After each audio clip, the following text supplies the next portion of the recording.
Ladies and gentlemen, Conscience TV. What has life taught me? Just passing through. Life is just a journey. And the best thing that you can do is record that journey. Be a writer. Be creative. Tell it in a very interesting way. Let it entertain somebody. Let it enlighten somebody. Let it educate someone. Life has taught me that the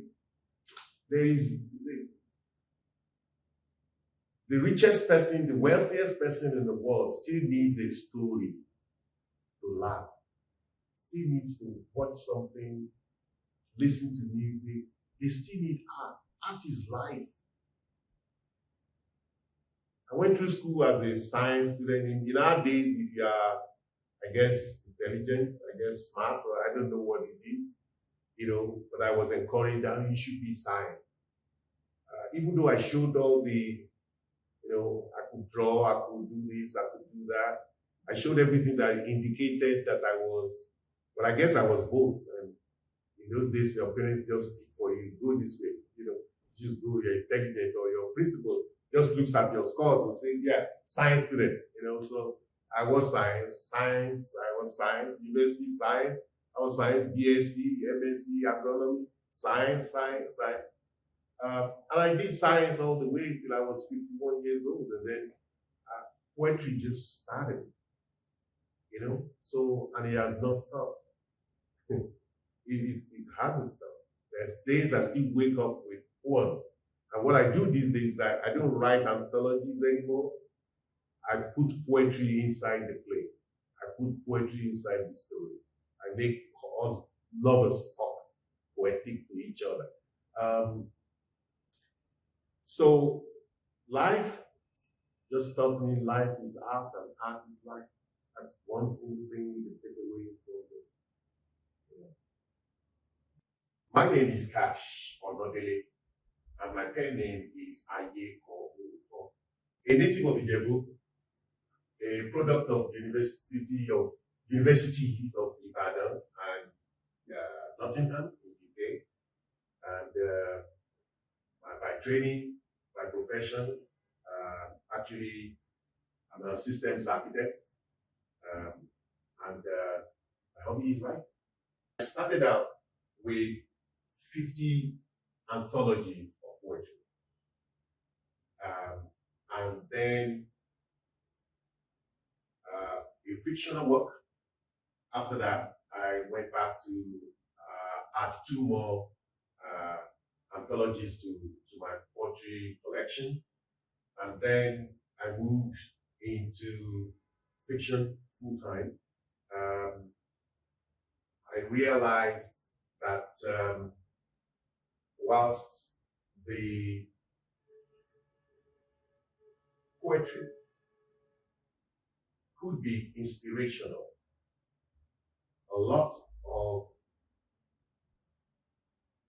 stories are better told in fiction. So I have completed 55 additional works of fiction, novels, novellas, plays, and screenplays. I think it is about bringing out the truth. I believe that the truth about the richness, the wealth of African culture, mysticism, a way of life before it was invaded, had been there. So pretty much you can say my voice is about unveiling this truth. In fact, I picked the pseudonym Aye-ko-ooto based around this, right? So the deeper meaning is that past, present, or future, there is a trend. There is a trend of covering or shadowing the truth and embracing untruth.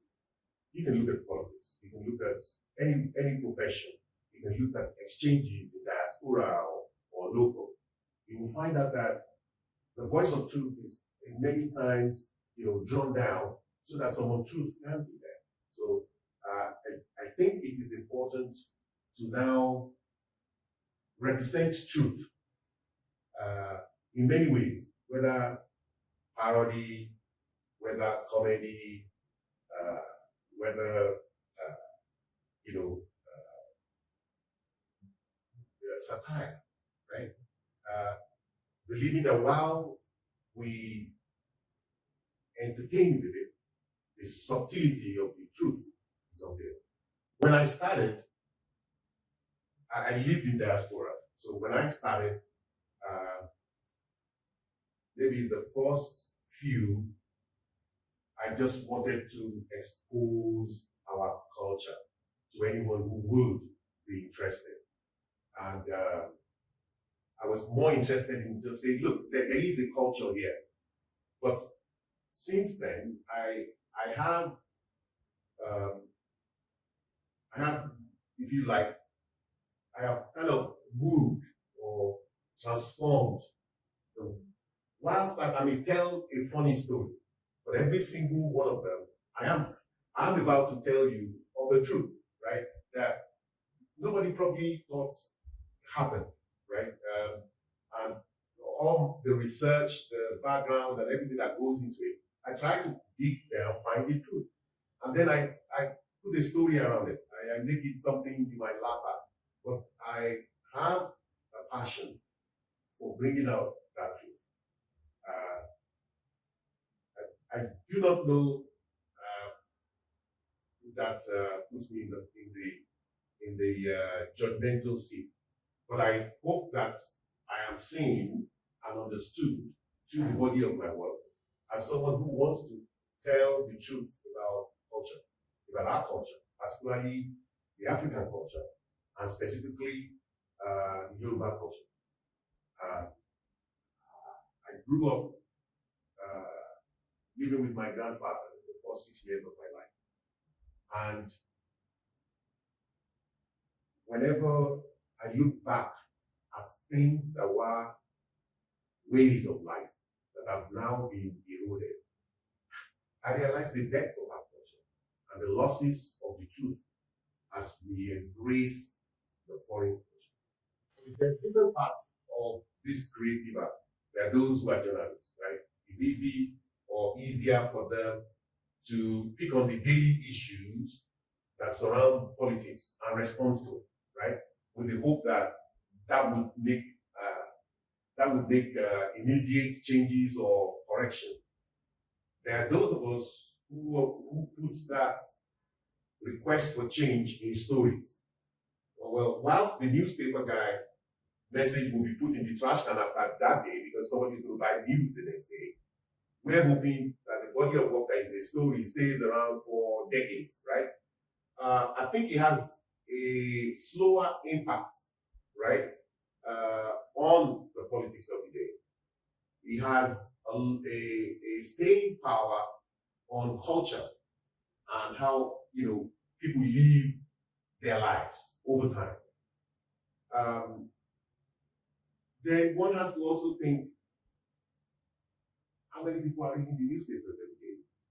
I mean, when we were growing up, it was so important that a father would come back home and he would give you one cover page, give somebody page 2, where the editorial was, and tell you why in elementary school to be reading to him. And you were learning by that, right? But today, maybe it's online. Maybe you expect your own son to go online and search for it. But I doubt if that is happening, right? And news is considered news. They believe that tomorrow, it doesn't matter, you brought out the story of somebody who just embezzled 100 billion. Tomorrow there is news of somebody who did worse, right?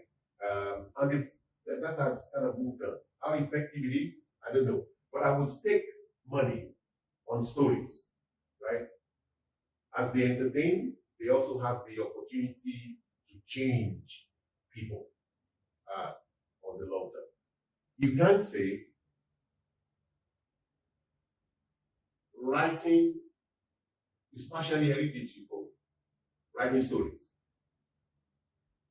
But I didn't start from stories, I started from poetry. So I had inspiration to write poetry. But stories, I sat down on my grandfather's lap and he told stories in moonlight. I mean, I'm sure 90% of them I fell asleep, but my grandfather's name was Asoro, right? Asoro was his nickname. And in his courtyard, in the evenings, he told stories to children, us, grandchildren, neighbors, and people like that. So I had stories about uncles who are hunters and their escapades or adventures. I had stories about life and how to treat each other. So I was hearing stories, right? I was hearing stories, and I think that is something that came back to me, albeit 50 years later, to start doing something about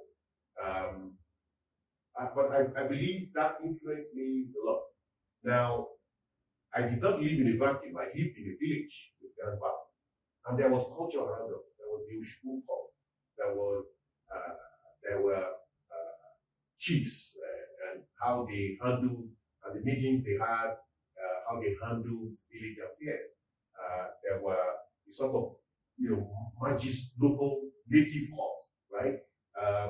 There were the festivals, right? The Egungun festivals, the hunters festivals, the harvest. I mean, there were all these, and there was also a little bit of the colonial presence, a little bit of the church politics and influence, and all those things are things that I recall and I use as resources, in my fictional work. Training, I'm a systems architect, and that is what brought me to the United States, practice my trade as well. What I can say is that having lived in Nigeria for initially 27 years of my life, village, then city, and then studied in England and lived there for a period before I was invited to live in America. What I would say is that I've been exposed to other cultures. I have learned what it is to be British and the way a man of the British think and how they organize themselves. I have learned the American way, or I'm still learning American. So there are all these additional influences that allow me to draw comparison and allow me to actually say facts or to present insights about these other cultures, right? So you can ask a specific thing, or you can show me a specific behavior, and I can tell you, a British guy won't do that. So I will write something that is not plausible, right? If the setting of the story is across borders and part of it is American, I will be able to, if you like, stereotype the particular American style into it. And I think stories crossing borders are important, right? Because the world is a global place now. And I believe also, this is a personal conviction, do not tell me a story that is just about today, about the ruins of my life. Tell me something fantastic, something bigger than me. If your plot is about the past, let it be something fantastic in the past. Let it be huge.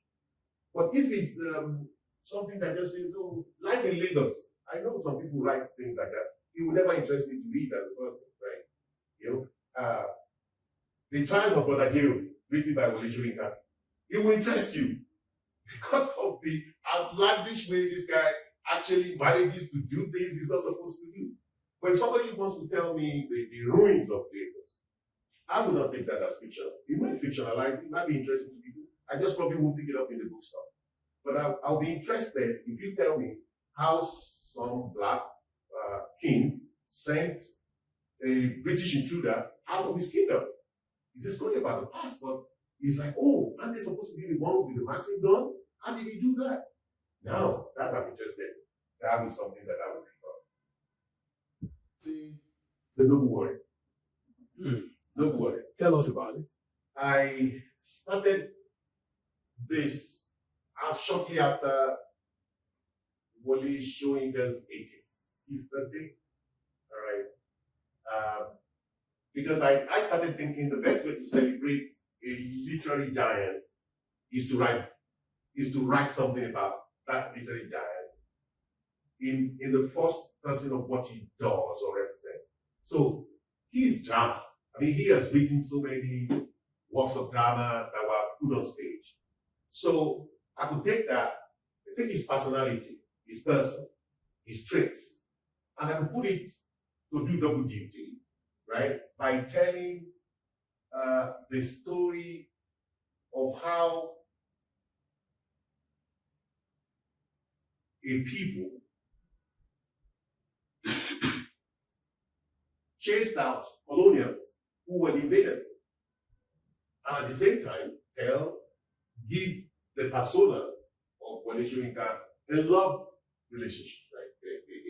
A romance, and to create comedic, all friends and people around them, to just have fun and live their lives, right? And like I said, it took about 3.5 years in the making. It's actually premiered in Abe-Okuta, I believe, 15th of July, and had 4 more shows at Moson Center in Lagos, also in July of this year. All right, and I think this was actually the program of events and all those people who participated. It was a 40 cast, and it was directed by Segun Oriade, and he did an excellent work in harmonizing the musicality, the drama, without losing the message, right? And I think distinctly did a good job. All the 40 characters also did a great job. They actually were in camp in Abe-Okuta, and for the period preceding, the premiere. And I believe kudos to every single one of them. Many of them came to me afterwards, quoting, parts of,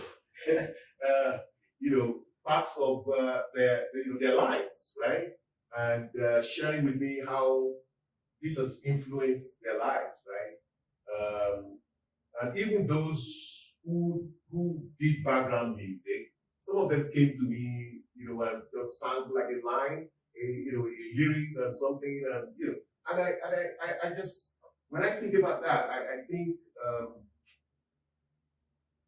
there's so many opportunities that if the environment was right, that this was right. This is something that we could have taken across this country. At the very minimum, should have called all Yoruba-speaking countries. I had some discussions with director of what is it now? She's about heritage. I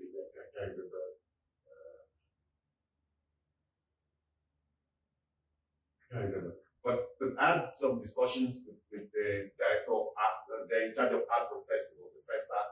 I can't remember the name of that organization. Something. National Theatre? National Theatre? They're first act. They're now the home for the first act. CBAC, very good. I met the amiable director of CBAC, and we actually discussed the possibility of touring 13 countries all the way to Algeria. We call the concept the road to Algeria. And we stop at every ECOWAS state all the way, to Algiers. But at the end of the day, infrastructure support for that, non-existent, unless we can tap into the private sector. And unfortunately, it seems even to get the private sector, even banks that are already trading in all these places that we use this to promote, seems it's a tall order for them to see the creative value of this. This is a pride of our national heritage, right? To tell a story that reflects the personality of someone like Wole Soyinka, I'll be able to stage that in 13 countries of the world, to be able to talk about how we were able to use what we have as African power to drag the colonials out of somewhere, right? And maintain, our leadership of our own place, to inspire someone to think, I am my own person. I don't have to be colonial in my mind. I can't be different. Some of the things that the character Wole fought for there was against corruption.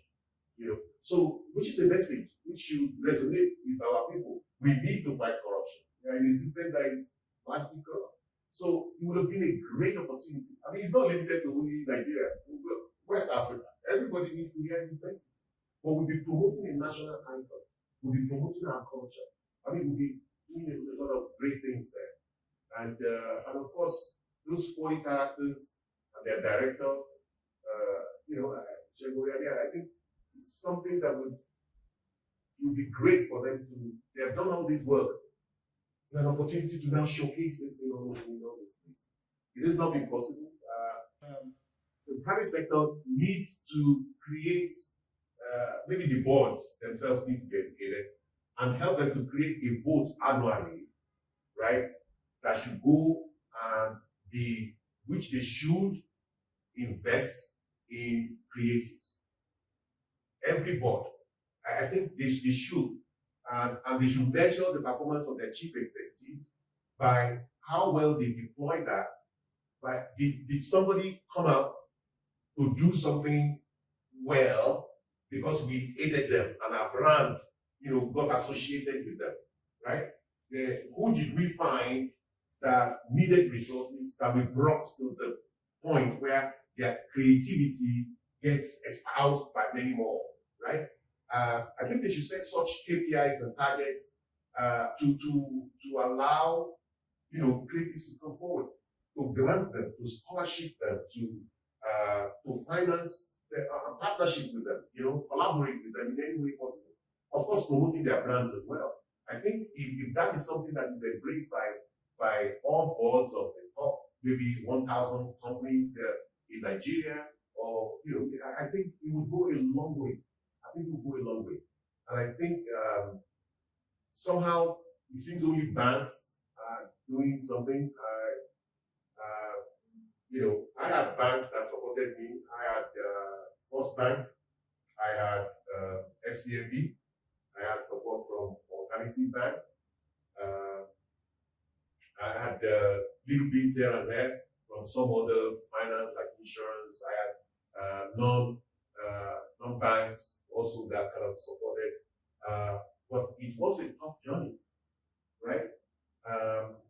And the budgets were sometimes small, So, and but it'd be nice if boards had empowered CEOs, not just empower them, also challenge them to facilitate some of this,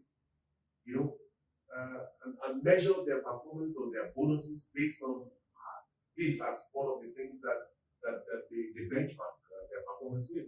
Hopefully, it goes ahead to bring more writers, not just that guy is the super one, or he got awards from everywhere. No, such that there could be hundreds, 200s, 300s, 1,000 in 1 year that got help to move from, or even finance these type of master classes. I'm sure I'm not the only one with that idea. I'm sure there's so many people with that idea, but when they looked at how much it would take to put together maybe a residential program or the renting of the hall, or when you look at all these things and some supporting facilitators, and you think, okay, every day cost these people almost 100,000 naira. Where did they get it?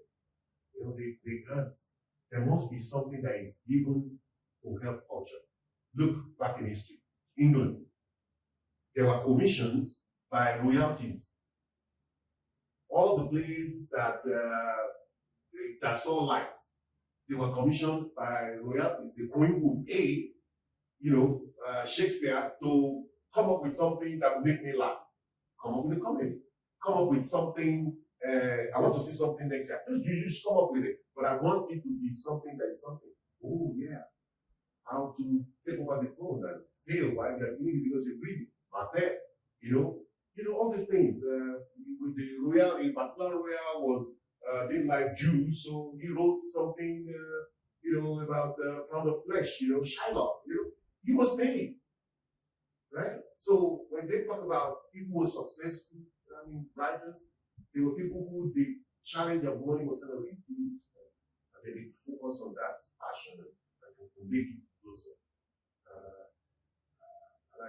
And I did say openly that it took me time to write this Noble Warrior. In fact, I had 18 revisions. 18 revisions. So if it was about money, by the time I did the third revision, I'm like, just push this thing out there, right? Let me sell as many copies as possible. But then you will not see it in this form in which it is, right? So because the first storyline did not have one Yoruba word, it was English. So, but after that, I started thinking, this is a story of how Yoruba turned English around, the English around. Then both should be there. And then the next layer is, okay, I've written it in a simple way, but my grandfather never spoke like this. He spoke with axioms, idioms, so that's a different layer. You're going to come back and put all that in. So maybe there are some people who can just sit down and shh, but I wasn't like that. And I think a lot of people can't get great works done, right? I've not given this to anyone who didn't tell me, oh my gosh, I loved it, right? But what did it take? 3.5 years, because I had to have a job to be writing it on the side, and 18 revisions. So if we want our creatives to be out there, do things faster, we've got to help them, we've got to support them, and give them grants. And we need corporates particularly to be able to do that. And we need the government to be able to give them tax exemption for granting that. Where they do that, right? The government needs to say that amount you spent, not going to tax it, remove it from your top line, right? And remove it from taxes, right? So I think it's going to take those agencies working together to make life better for us as